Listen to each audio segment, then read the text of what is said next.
9वें दिन राजा भोज दरबार पहुंचे और विक्रमादित्य के सिंहासन पर बैठने लगे। इस बार उन्हें नवीं पुतली ने सिंहासन पर बैठने से रोक दिया। उसने कहा, यहां बैठने के लिए तुम्हें राजा विक्रमादित्य जैसा होना पड़ेगा। इतना कहकर वह विक्रमादित्य के गुणों को बताने के लिए कहानी सुनाने लगी। सालों से शासन करते हुए एक बार राजा विक्रमादित्य के मन में हुआ कि प्रजा की खुशहाली के लिए एक यज्ञ करना चाहिए। उन्होंने शुभ मुहूर्त देखकर कई हफ्ते तक चलने वाला विशाल यज्ञ शुरू किया। राजा रोज मंत्रों का उच्चारण करके अग्नि में आहुति देते थे। एक दिन यज्ञ के बीच में ही गुरुकुल के एक ऋषि वहां पहुंचे।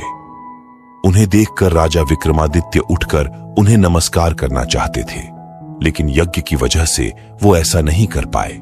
उन्होंने मन ही मन ऋषि को प्रणाम किया। राजा की विवशता को देखकर उन्होंने विक्रमादित्य को आशीर्वाद दिया।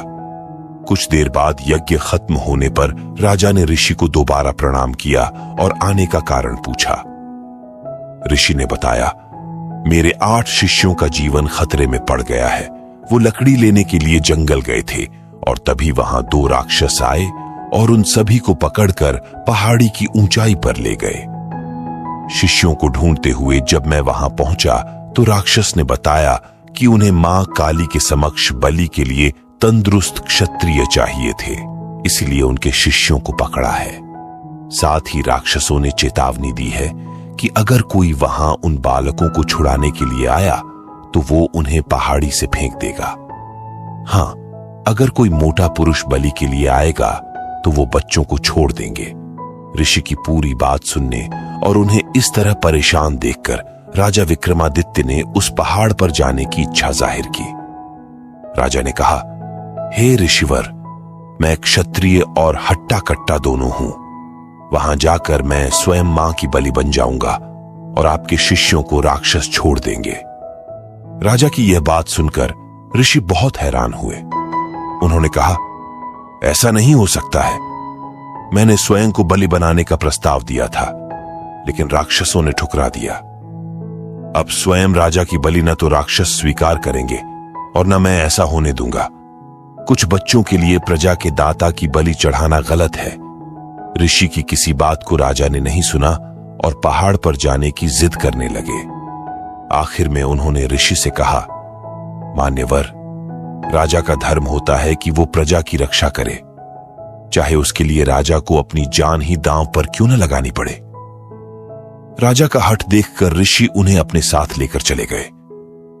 दोनों कुछ घंटों बाद पहाड़ की चोटी पर पहुंच गए।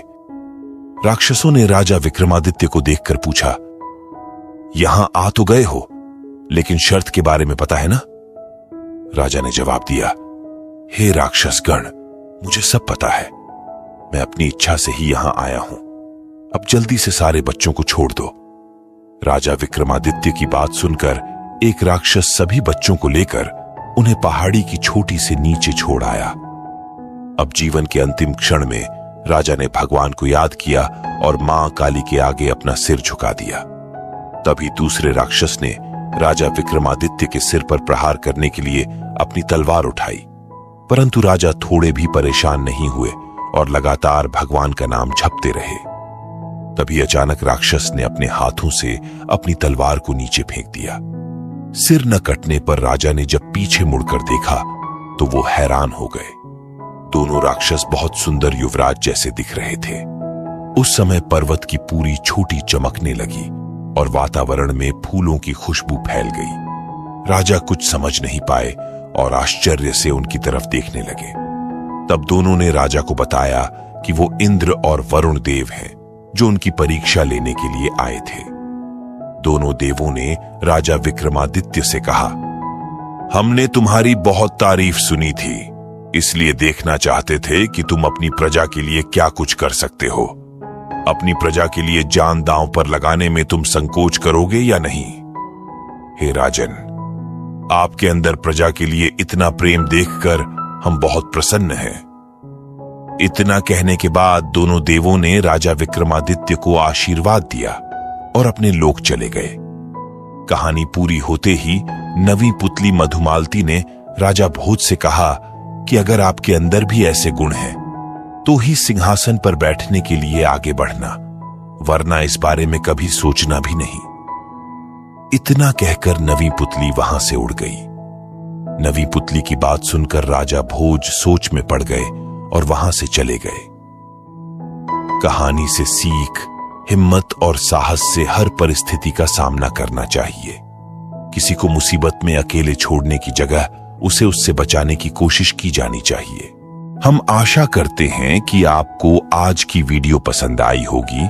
ऐसी और वीडियोस देखने के लिए डिस्क्रिप्शन में दिए गए लिंक्स पर क्लिक करें और चैनल को सब्सक्राइब करें। धन्यवाद। अब कल सुनते हैं अगली पुतली क्या कहती है राजा भोज से।